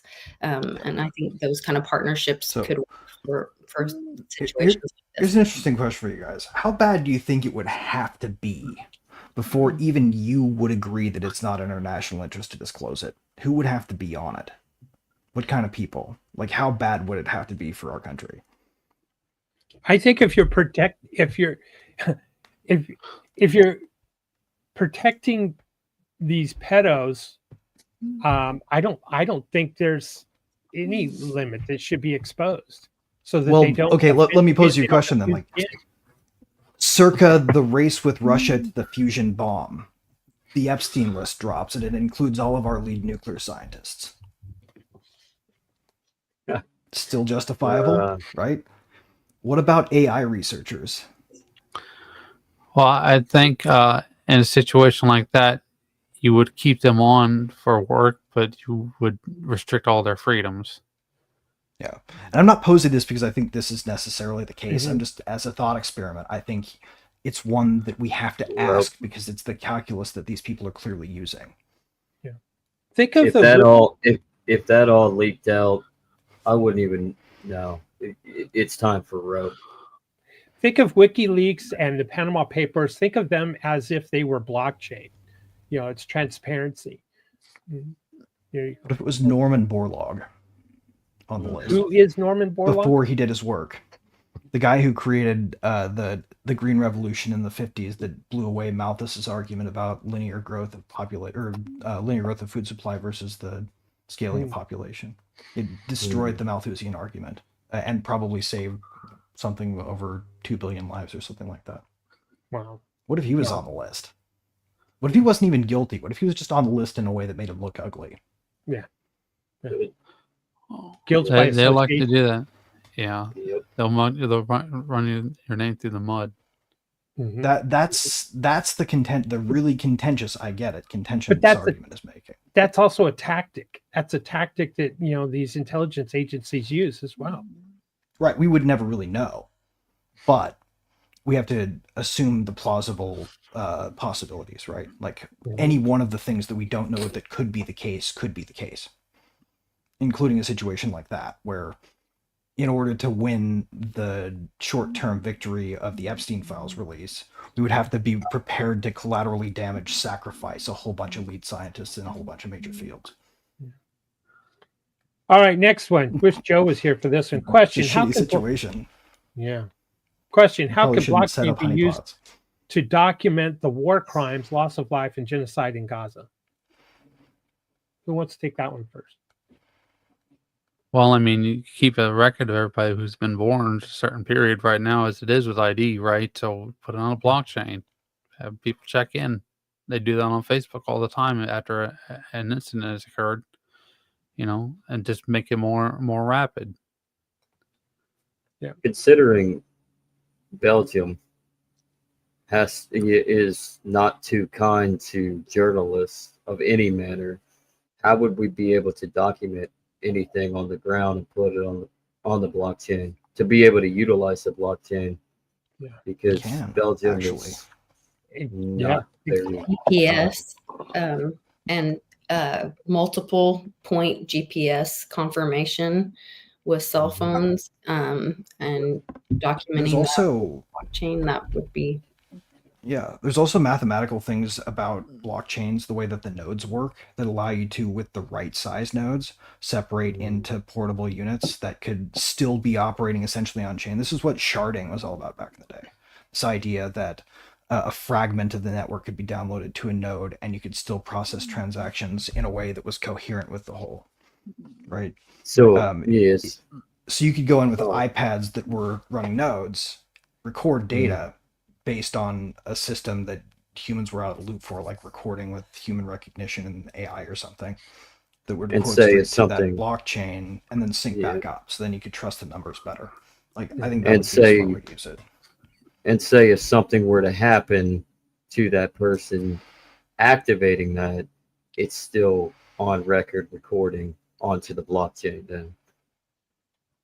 Yeah. Well, and you could probably even set up like a Effectively. mimetic defense for your people so that they stay away from them. That's it. Like if we blow one up, then we're going to assume the worst from that node in terms of aggressors. Yeah. Yeah. Some would say it's just a simple number. Sad but sick. How many were there October 6th, and how many are there now? And do the simple math, and then Yeah. define it as is it Simple math genocide or is no? buried under a lot of concrete and steel, unfortunately. Well, there is no body. You can't find a body, so maybe they are alive somewhere. Maybe. So we can't count them. Well, I mean, I'm statistical maybe. ugly. I think It's we're pretty ugly. sure they're not. Right. I mean, in Japan, they use QR codes and stuff like that to ride the train all the time. Just in some way, Jerry, we're getting away that people are using QR codes to check in grocery stores and pay for food and everything, and just a bunch of other different things. And you can count live what kind of activity and how it's decreased. Right. Yeah, toe tag. Yeah. Toe tag them with a QR code. It's sick. I don't know, It's man. sad. This is sick. And the But it simple is fact something that that needs to be out there.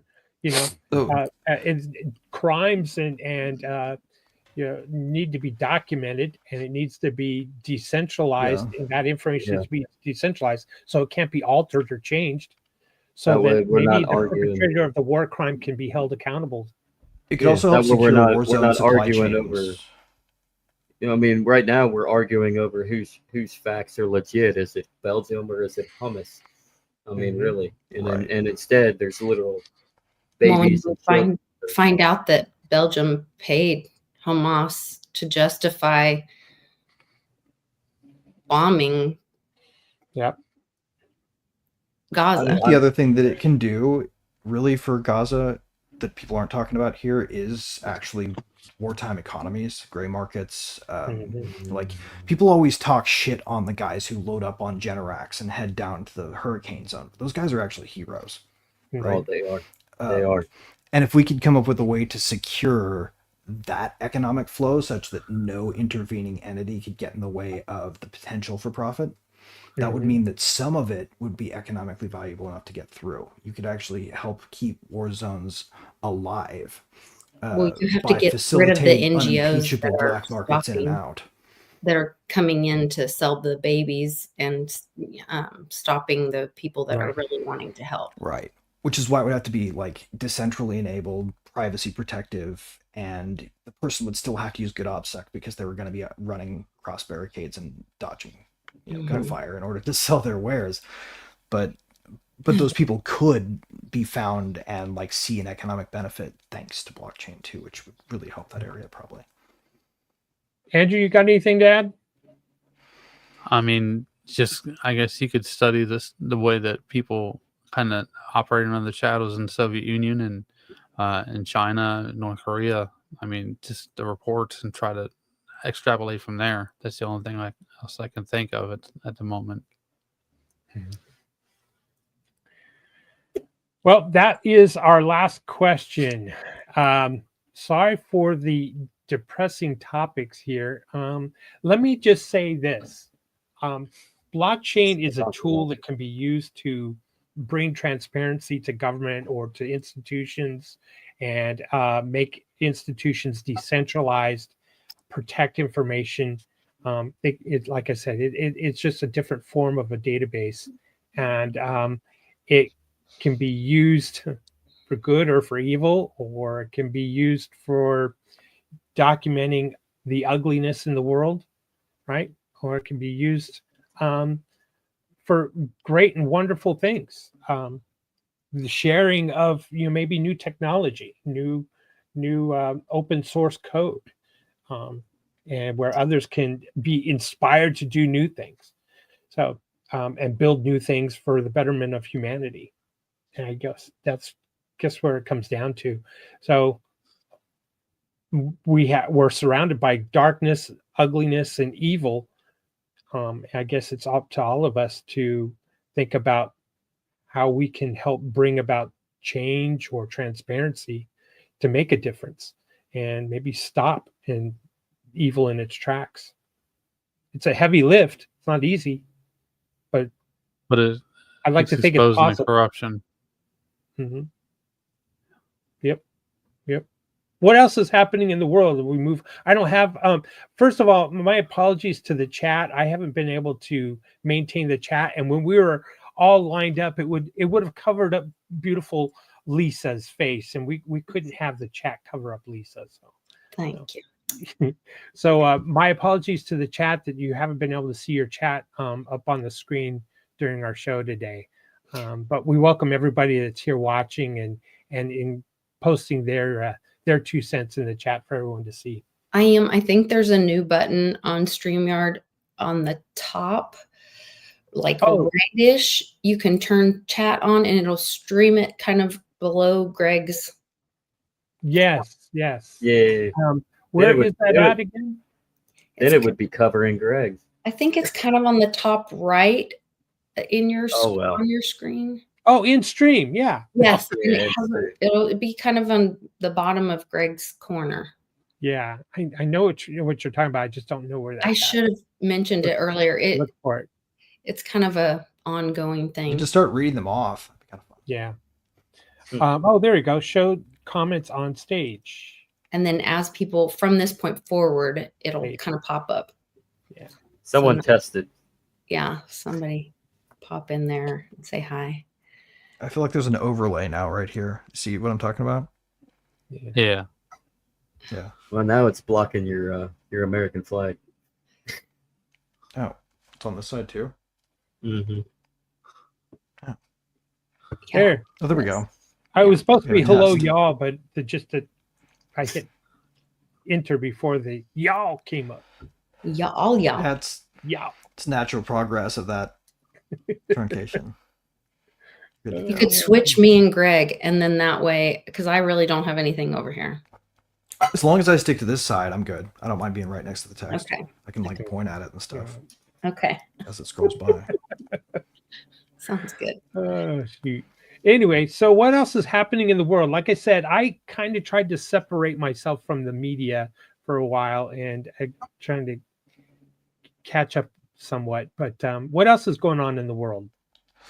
Well, Roman storm trial is happening now. Actually, the jury is currently deliberating. That's right. I've been following, by the way, if you guys want to follow along with this thing, check out the Rage Tech on X, at the Rage Tech. They've been doing incredible real-time updates. Like, they've got a guy in the room who's coming out and, whenever they're taking breaks, doing quick video updates, and who's blasting off just little tidbits that are really useful. Like, this one's interesting. The jury sent a question, because juries can send questions to the court, right, about the law they're questioning, right? So they send a message, and that's public. And so the jury sent the court a question that went back to grand jury evidence for venue, which is outside of the scope of the law that they're discussing, meaning they're probably talking about law in a meta way, which is maybe a good sign for the defense. Wow. That is good. So, and that's just, I mean, that was the speculation from the Rage. So I highly recommend following them until this comes in, but it should be, any hour now. We're going to know whether or not the future of open source software is going to have retroactive crime as a possibility in it, because that's what this is really all about. Yeah. Isn't that crazy? Retroactive crime from open source software. He engaged in a conspiracy to commit crimes today, 2 years ago, when he wrote general purpose software that does a public good. Yeah. The irony. Mens rea proven by the fact that he built it without backdoors, even though he was a privacy engineer. The irony, Lisa? The irony in that is, I was reading an article that my friend Nick Morgan put out from ICANN. There's a case where, like, the Jarsky case would have helped this one guy, but because it happened after he settled with the SEC, he can't use that law or that matter on his settlement with because he's been muzzled by the SEC in his settlement. And so Yep. the irony that that they're arguing this reverse timeline for the Roman case, but then it doesn't benefit you when, when big government's coming after you the other direction. You know what I mean? It's amazing how quickly finality shoots up the list of priorities for the court when it's somebody that the state doesn't like. Yeah.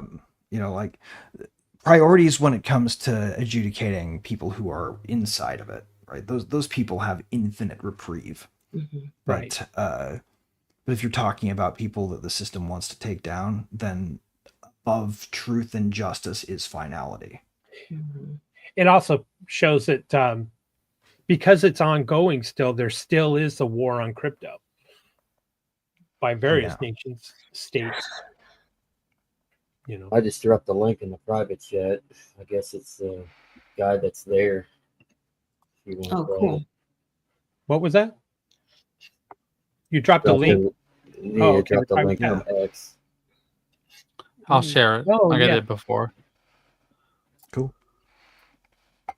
Somebody have to share what he has to say. Yep. And notice this guy's face too. Like, he's been sitting in this courtroom every day. Like, you can tell this guy's just drained by it too. Like, just imagine being in the seat of actually being the target of it, and then picture how exhausted you must be. That's what Roman's dealing with right now. All right. Here we go. Go for it. Hi, everybody. David here. Rage. I have been informed by my female editor that bitches love video, so you get one. It's about 11:45, and we're just waiting on the verdict in the Roman Storm case. I'm sitting outside the courthouse doing a little prep work because we're not allowed to take our computers or anything in there. We will, of course, be live immediately as soon as there's news. My job right now is just sit here and wait, and you'll hear it hopefully from us first. But really no updates. We've had a couple of notes from the jury. They're clearly taking their job seriously. They've been here since 9 a.m. And we hope they give it some serious thought, come to a right decision, or at least a decision that they believe in. I don't really have any commentary right now. We're going to have continuing analysis of the case even after the verdict, including some hopefully commentary on chances for an appeal in the case that there is a guilty verdict. But we're almost to the finish line one way or another. Thanks, everybody. Good for him. Now, the thing that I love about that news source is that despite the fact that they are on Roman's side overtly, and you can tell by the editorial direction, guys still objectively reporting the case. Not talking about it in terms of outcomes we could all wish on, but rather just looking at it like a reporter, which is cool. Right. Something the New York Times needs to relearn. Take some notes. Yeah. Mm-hmm.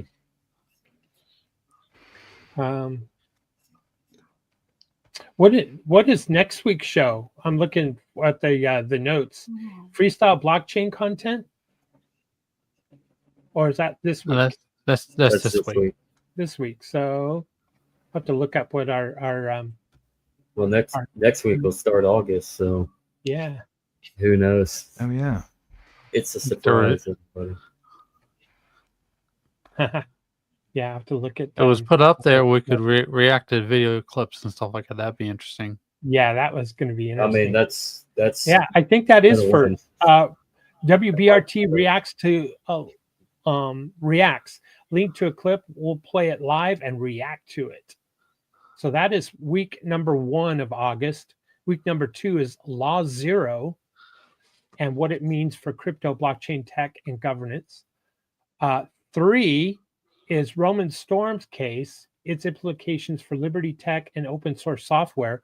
We might do an audible and bump that up to the first week, given that it might make sense. We get well, especially because with that district, we're probably talking this thing goes to appeal. Like, I mean, if we're being completely frank about the kinds of juries this district impanels, right? He's got a snowball's chance in hell. This is the place they wanted to try Snowden. Right. And the last week of August will be the 4th show will be blockchain solutions for a world governing body. Sounds like DAOs, decentralized autonomous organizations. So there's our shows for next week. All right. Well, we got 15 minutes left in our show. What else is happening in the world? And No news? you guys Did I care? miss out? So well, more I didn't on miss the dark news front. I hate to say, but the Samurai Wallet So- guys flipped their pleas from not guilty to guilty. Oh yeah. Whoa. Back up. What? Mhm. Samurai Wallet, the Yeah. developers last minute, right before the whole thing was about to go down, flipped their pleas to guilty from not guilty. And while this is all like hearsay on X, I think part of the reason was that one of the guys shared a bank account with his wife, and they were going to go after her. Oof. Makes sense. Oof. Intimidation. Pretty So much. fall on the sword. I don't know if that's true. I just saw it on X, so Yeah. grains of salt probably necessary there. But it sounds like the sort of thing they might do. Mm-hmm. So effectively, considering it's samurai, they're both committing seppuku, ceremonial Yeah. seppuku. Yeah. Yeah. Pretty much. Now the good thing is it doesn't set any binding precedent because of that. So Yeah.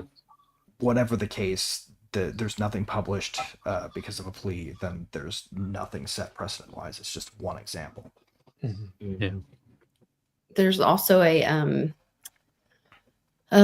we were just talking about it. Monero hack, or what's it called? I can't remember the token that they're burning to do it.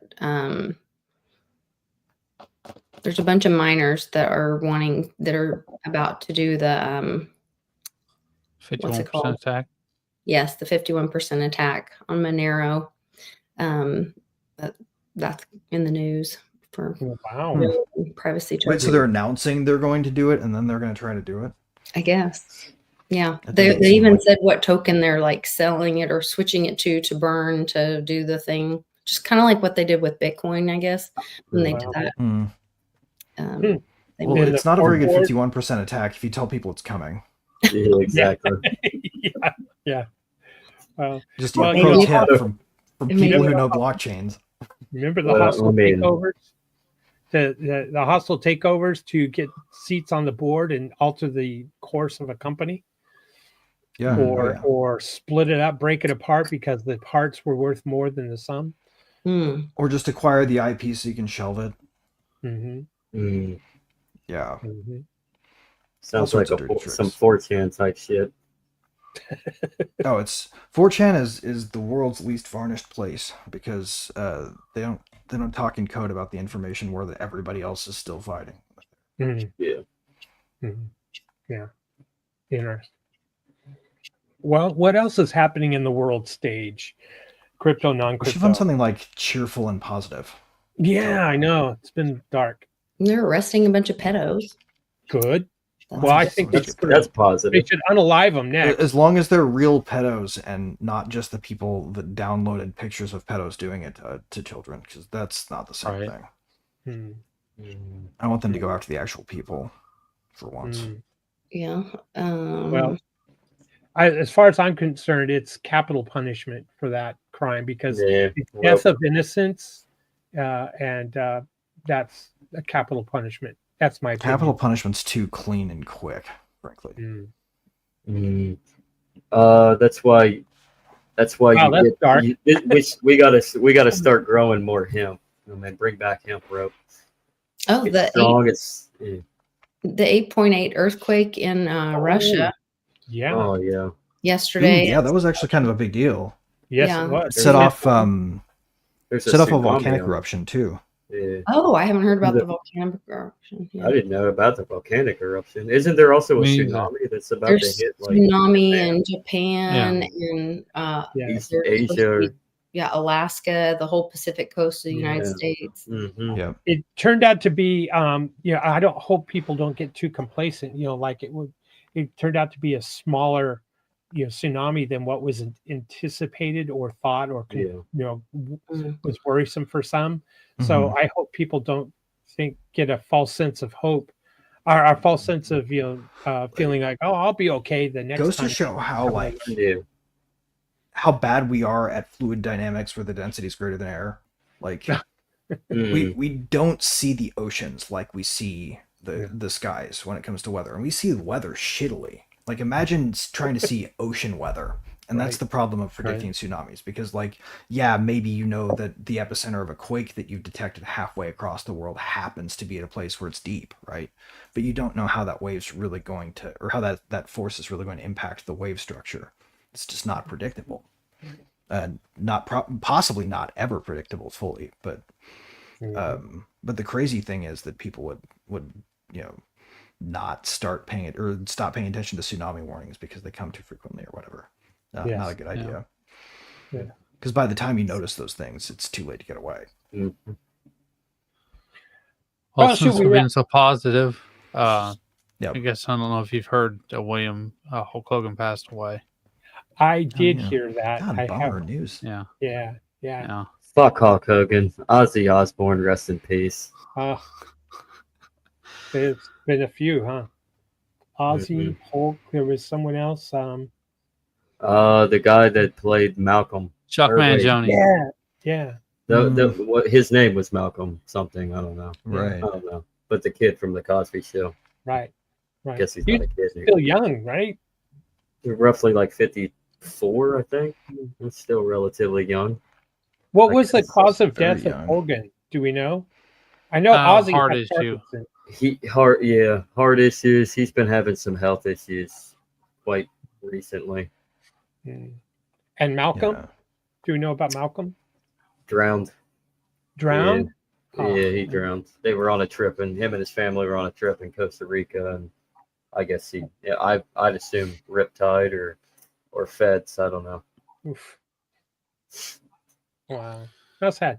Gotta get- Oh, come on, let's try to get positive here. We got to finish with Right. something good that's happening in the world, and then we'll do our There's outro. nothing positive. Well, I heard that when they arrest Obama, that he won't have, because of his pardon, he won't be able to plead the fifth. So even if they try to say he has presidential immunity, he'll still have to talk. Right, because there's no Well, potential for any 50% of the incrimination. population at least are happy with that news. So Well, actually, maybe not though. If you play that He all has the way presidential through, then you can't really hold him immunity. in contempt of court, if which is a new crime. But I've also heard, and it's been, there is testimony that, he could be listed as an enemy combatant and then picked up that way. So none of that. That would be apropos considering all of the Americans he did that to for the first time ever in history. Yeah. So that's positive too. There you go. Well, that is positive. Well, I mean, it's kind of like dark positive, but yeah, I guess it's the best we can do this week. It's positive, guys. but it's negative. Enemy Stupid combatant. world. Obama. What- and- You know what we missed going out and something positive? This is what we missed, folks.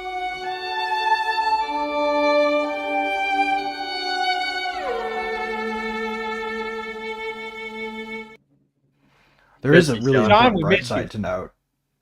There is a really important bright side to note, guys. Yes. I really do think it's in all of this chaos right now that the most creative and fertile soils are available to anyone. The only reason it's not 2018 again is because nobody is taking advantage of the fact that nobody cares if you're doing it. Mm-hmm. And another So, positive note, Dracario Bill. launched. Yeah. There you go. That's something Yeah. nice. Beautiful. Did. Dragons. So let's do My our dragon still outros. hasn't We've got maybe just a couple minutes here, so I can play the outro video. So everyone take just a few seconds and tell us where they can find you and what's new and all that good stuff.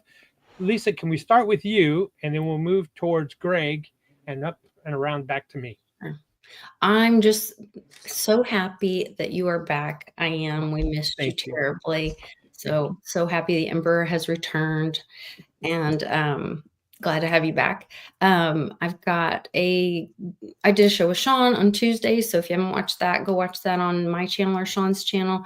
And then I just recorded and will be playing a great show with some DeFi tips for beginners with Brandon from CoinFlip, and that will go live with Brandon in the chat with me on Friday at 4 p.m. Central. So if not you guys, probably you don't need help, but if anybody's new and wants some tips and some easy ways to kind of learn, jump in the game, and Brandon will be there to help and can hold hands and help people with everything from opening a wallet to playing in the DeFi pools. So join us 4 p.m. Central on Friday, and then we'll follow up with happy hour after that. Good. All right, Greg. Right. So, short and sweet, guys. Talk about Roman. I don't care what happens. Keep talking about him. Even if he wins, especially if he wins, keep fucking talking about him. We need to teach people about privacy so that they don't stop caring. And this is a really good chance. And meanwhile, epistemic toolkit you can use to help win arguments related to this subject very, very handily from first principles. Give my book a read. Good. Nice. All right, Zach. Check out the Legacy Ride on go over to Rumble or YouTube. Yesterday we had episode 2 of Standalone Crypto Wednesday. Go over something that's very interesting. Naive set theory and how it applies to, and Russell's paradox, how it applies to the crypto industry and just the world today. Very fascinating stuff. We go Great over subject. it, comment on it. So check that out tomorrow, like every Friday, and then across all the podcasts.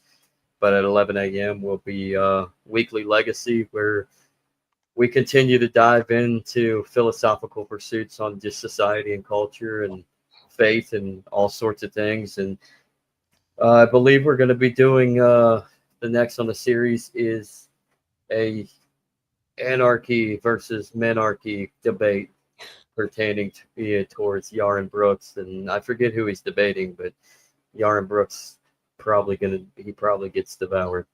Actually, he does get devoured. I've watched it. But that's about it. So come join us on YouTube and Rumble if you want to watch live tomorrow at 11 a.m. Eastern, or catch us later on the around the podcast circuit. Andrew. It's my literal favorite mathematical subject you're talking about. Fantastic. Well, I'm glad you like that, Greg. Check it out. Yeah, check us out tomorrow, Friday, at 11 p.m. or 11 a.m. and just check us out on hit us up on X. I'm at Iacon 90. Don't have much going on right now, so I mean Nice. we're a package deal. So just let us know if you're interested in talking to us or hooking up with us and do a podcast or what. So Good. Thanks deal. for watching. Thanks, Andrew. Thanks, everybody. Thanks for everyone for watching. And if you want to, I tell you what, buy the change in society that you want to see. And how you buy the change you want to see is really, it's real simple. Vote with your wallet. With that, everybody, thank you very much. Good to be back. And we will see you next week on the World Blockchain Roundtable. Let's leave with McAfee on the way out. America is not the government, people. The America is you. It is the Grand fucking Canyon, the Rocky Mountains, the deserts of the Southwest, the Pacific fucking Ocean, the Atlantic fucking Ocean. It is the grandest continent. And what the fuck have you people done? You have turned. I love that clip.